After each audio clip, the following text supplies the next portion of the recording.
And a very good morning. Welcome to Wednesday's preview for Cheltenham. It's 9:34. It seems a bit strange to be doing a second preview before we've even had a chance to see how the first one's gone on. But we are going to get soft ground at Cheltenham again, certainly for the first day and probably for the second day as well. It looks like it dries up a bit more later on in the week. Another 1 mil of rain overnight. It's left the ground soft, good to soft in places. So the good ground horses are going to be they're going to be disappointed for the first couple of days, I think. So it might dry a bit, so it might be a different ball game on Thursday and Friday, but we'll see. The weather forecasters seem to be getting it wrong more often than they're getting it right at the moment. So who knows? We'll look at tomorrow's card. The decks are rolling in as I speak for Thursday, and you'll be delighted to hear that every race on Thursday is going to be each way a pleasure. There'll be at least 8 runners in every race. And it will look more like a Cheltenham card, if you know what I mean. There'll be more runners, and the races will be harder to assess and to attack. So hopefully we'll get some bigger price ones going in. We'll see, but at least they're going to look like Cheltenham fields, which for the first 2 days they don't really. Unfortunately, a few of the novice races have caught up, and we start off on Wednesday with the Ballymore, and that's one of them. Just 7 runners, which it's no good for bookmakers. It's no good for punters really. It's the wrong number, and the market's right. I think Bob Ollinger should be the favourite, and I don't think there's a lot between him and Brayman's Game and Galliard de Menil. The form is not hard to assess, but it looks very similar form, all 3 of them. I'm just with Bob Ollinger of the 3. Simply because I just think he's got a little bit more potential about him than the other 2 at this stage, and that's really it. I was really taken with him. I want to see a good run, obviously, from Blue Lord today to back up his Naze form from January, and I do think that will happen. I'm quite keen on Blue Lord for that Supreme today. Now, the more I look at that race, the more I think he'll run well. Bear Gills just doesn't jump well enough for me, I'm afraid, at this stage. I think he needs to jump better, and this is not the sort of race. I know there's only a small field, which will help in that regard, but this is not the sort of race to be fiddling your hurdles in, and it will cost him ground. And outside those, I don't really think there's a lot else. So it's not really a betting contest for me. I'm happy to move on. And similarly, the Brown Advisory, 6 runners, Monkfish to beat. What beats him? Don't think anything does, to be perfectly honest. Unless for whatever reason he just doesn't run his race, and I can't find a reason why he won't. Ground will be fine for him, so I think Monkfish wins. In terms of the forecast, possibly Dickie Diver. I've never been a massive fan of the Big Breakaway, I have to say. I think Sporting John's beatable. So possibly Dickie Diver, but you want to see some. You want to see the Hendo runners today, don't you? See how they run with regards to the rest of the week. I've seen today Thaneval's been pulled out as well. I don't know. I haven't seen the reason why, but I've seen Thaneval's come out of the Grand Annual as well. I hope he's not coughing as well. Then there might be an issue. But I'll have a look at that. I think Thaneval might have been pulled out because of the ground, I would guess. But I will check that out and have a look. So that's the Brown Advisory. And then we go on to something a bit more like Coral Cup. The more I look at the race, you sort of want to try and get 3 against the field here. Birchdale is moderately interesting, having not really taken to fences this year, but it was better at Kempton in a jumpers bumper. Only got beaten 2 and a bit lengths, and it looked very much like a warm up for this. He was 8th in the race last year off 146, 144 this year. Ground should be fine. I could see him being bet on the day. I think he could go close.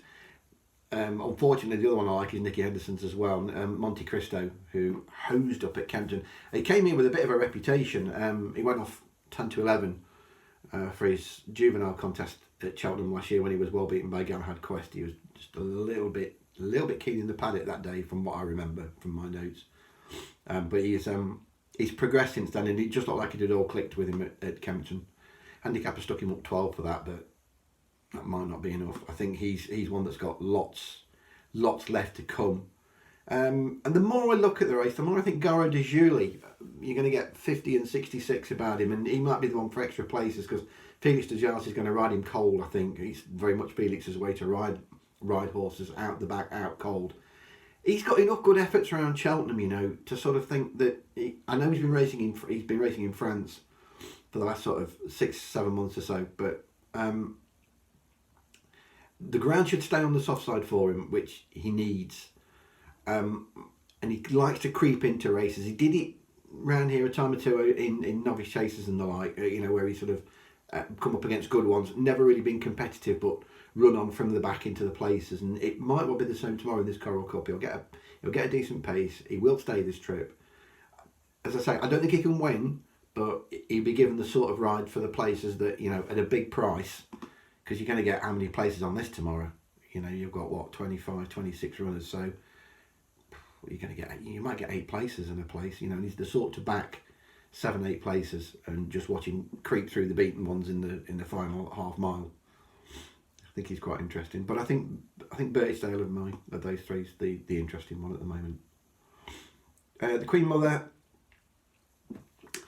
I have discussed this race over the last sort of couple of months with my good friend Mr. Rory DeLargy. I keep arguing the case that Chacun Pasquale, how can I put it?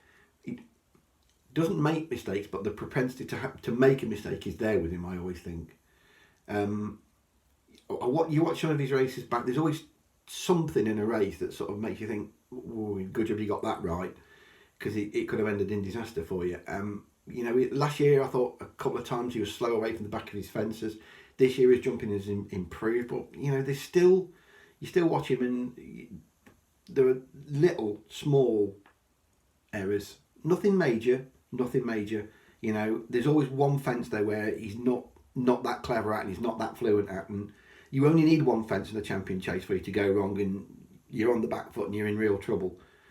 I wouldn't take 10. Is he the most likely winner? Yes, of course he is, because on form I think he's the best horse. I wouldn't back him at 10 to 11 though. I wouldn't bet him at 10 to 11. I'd try and take him on. What with, well, I'm a big fan of Nube Negra. I really should have stuck with Nube Negra a bit more than I did. I did have a small bet on him at Christmas, and I ought to bet a bit more really, because he, you know, as a novice, when you watched him as a novice, he was so good at his fences, and then he just sort of lost his way a little bit. But he came right back at Kempton. His jumping was so fast through the air. He's so quick. He wastes no time at all. Now, it could be he's a flat track horse. That's the concern, and that he won't be able to do that on an undulating track. But that's yet to be proven. And, you know, I think at the moment, right now, if there's one trainer that you can hang your hat on for their horses to run their races, it's Dan Skelton. You know, for 6 weeks now, they've been running so well. And I think Nube Negra will go close tomorrow if he jumps as well as he did at Cheltenham. At Kempton, I should say. I think he'll go close.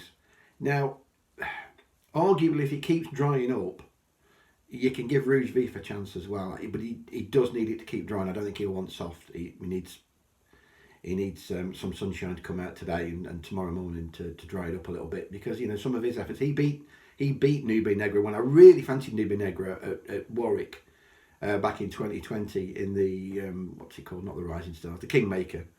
I had the house on Nube Negra that day. I thought he's unbeatable, and Rouge Vif came out and panned him that day.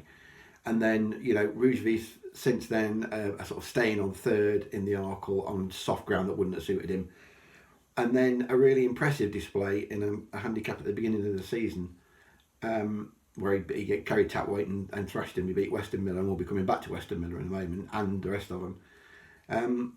Since then, he ran on soft ground at Sandown behind Politologue. I was at Sandown that day. I spoke to Gavin as he came in, and they were delighted. Gavin said that's absolutely spot on. He said that Grace Jenny, the ground that stopped him. He was a bit disappointed at Kempton. Whether Kempton's his track or not, I don't know. He ran all right there the year before at Kempton against Global Citizen, but again, you know, I'm not sure. I think Cheltenham does suit him. I think left-handed suits him better. And if it keeps drying, it'll be interesting at a big price each way, I think, Rouge Vif here. Indeed, if it does keep drying, and I really want to take Chacun on, I might be playing forecasts and some trifectas with the likes of Nube Negra, Politologue, Rouge Vif, So Royale, who, you know, for all that everybody was yakking about Champ after Newbury, So Royale, you know, did him in fairly easily after the last, beat him a nice 2 lengths. And I appreciate, that it was a warm-up for Champ for other things, etc, etc. But this horse's performance continually goes under the radar, but he's another one that needs it decent, I think. So you could have a swing at a really big payout here, I think, if you think you can get Shack and beat, and have just cause to have hope. So it's an interesting race tomorrow, the Queen Mother. It might be one of the races I tend to get stuck in on a bit more than I normally would do. Cross country, I am laying Easysland at around about even money, 11 to 10.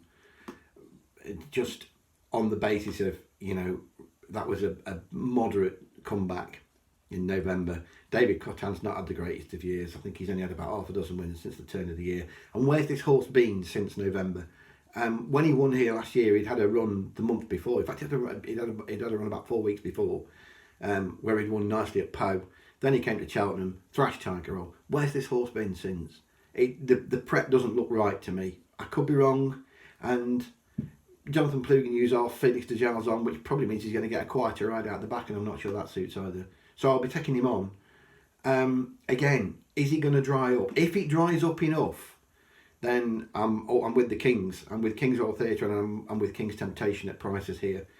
Kingswell Theatre, I mean, when he gets his ground around here, Kingswell Theatre, as he did in November, he's very, very hard to pass. But he has to have it good. And I mean proper good, not good to soft, good.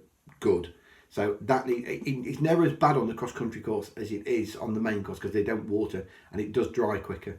So there is that chance that it can still dry enough for Kingswell Theatre. I think he's a big prize. And King's Temptation, who finished behind Kingswell Theatre, but he was doing a lot of good late work. That was his first look round the track. Since then, he's come out at Lingfield last month, had a warm-up, ran all right behind Jarlath in a jumper's bumper at Lingfield. They're going to be big prices, the pair of them. You're going to get 33 Kingswell Theatre and probably 50 and 66 King's Temptation. And chances are you're going to get 4 places. That makes some appeal to me in a race where I think, Easyland can be taken on. Tiger Roll, is he the same horse? I don't know. He doesn't look the same horse, does he, this year? I know it was only I know he finished a well-beaten last in the Boyne, and people think it's a warm-up for other things. I know, but you wanted to see him run a little bit better in that race, really, didn't you? And he's just not looked the same horse at the moment, so I think you can take him on. Potter's Corner's now out. So what are you left with? Not a lot. 2 each-way bets there for me if it keeps drying. Kingswell Theatre and King's Temptation at the prices. Grand Annual, Fun and Games, very, very hard. I have already backed Us and Them, who was placed in the race last year, £1 lower. I had heard he'd been given a wind up, not declared, no wind up declared, so perhaps that's not true. But he comes here fresh, I think that's a good thing. Get his ground, he should be all right. It should be all right for him tomorrow. He's got a lot going for him. As I say, he's £1 lower than last year. He's just got the look of one that's had this race in mind really all year, to be honest. Slurp tea, one sec. Hard work this talking. So he's interesting. Others that I think are worth a mention. On the slopes, I am over the cliff. We go again with On the Slopes, who really, it's not happened this year, has it? You have to be honest and say it's just not happened for him. I thought he would go on this year and be a proper sort of graded animal. That's not the case. I think what we need out of him tomorrow is a positive ride from Tom Cannon. I think we're going to get one. I think that might see a return to form.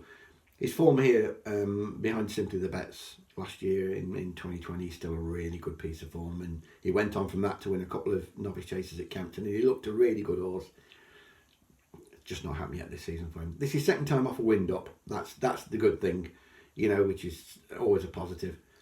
A positive ride from On the Slopes tomorrow. We might see a different horse again. Ideally, ground should be drying up a little bit for him. He's not particularly ground dependent. My third swing at it is ground dependent again. I keep coming back. It's got to dry up a bit for Weston Miller, but he's too big a price on that Rouge Biff run, where he went off a 66 to 1 chance that day, and he stayed on really well up the hill to be second to Rouge Biff. He was doing all of his best work in the last 200 yards that day. he'll get this run to suit. It's been pretty moderate fare since then. I'm pinning my hopes on a return to Cheltenham, a fast run race and better ground.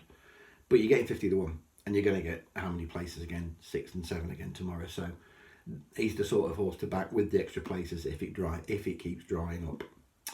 And then you got the bumper, and I've got no interest because I never do unless I'm actually there at the track and I can have a look at them and do some notes. I'd never bet on the bumper, so unless I'm actually there. So you'll find other people telling you all sorts of wonderful things about the bumper horses, but I won't be. So there we go. That's the preview for Wednesday. As I say, Thursday's decks are about 10 minutes away now, so I'll be getting stuck into them then. Best of luck over these first 2 days. I'll be back in the morning. Cheers.